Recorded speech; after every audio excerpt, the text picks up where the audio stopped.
Kua tuku amuamu o kawa tētahi kapahaka no Taranaki ki te mana whanonga pirihimana, whai muri i te whakaeketanga atu o ētahi pirihimana ki tētahi marae i ngā haora o te rūru, he rapu noa i tētahi parenga i pātuku i tētahi pakeke e 61 ngā tau. He whātau ki te 17 tau te pakeke o ngā tamariki e 25 a te rōpūra no whakāhuarangi. E pā mamai ana te whānau o te marae ki te āhua atua me te whakatuma o aua pirihimana rā. Kei a Manawa Rights, tēnei purungo. Ngā reo waiti o te kapa nei.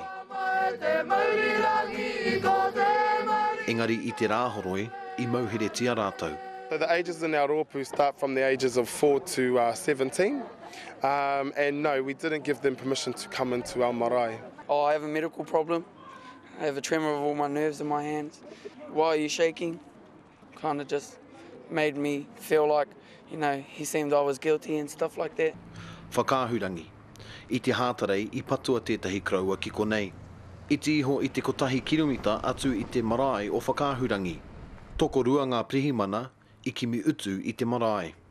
They came in and asked to examine a few boys' hands. Displayed some sort of frustration afterwards with the police, and then also displayed a bit of hurt that his condition had been used against him in that way. I don't feel that the police would wake up a church congregation at 2 o'clock in the morning and have the children ushered outside so that they could investigate their hands or look at their knuckles or anything like that. Kei muri au ko te wharekai o Miria Te Aroha ki te marae o whakāhurangi.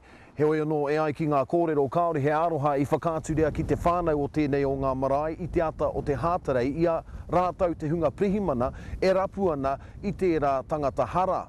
He oi anō ngā kōrero e hoa mā ko whakatakotohia tētahi amuamu ki mua i te aroaro o te IPCA. We're hoping to meet with local marae and representatives and go over their issues and see if we can seek a resolution from the meeting. As a result of our inquiries, there's any wrongdoing by the police, we'll investigate that.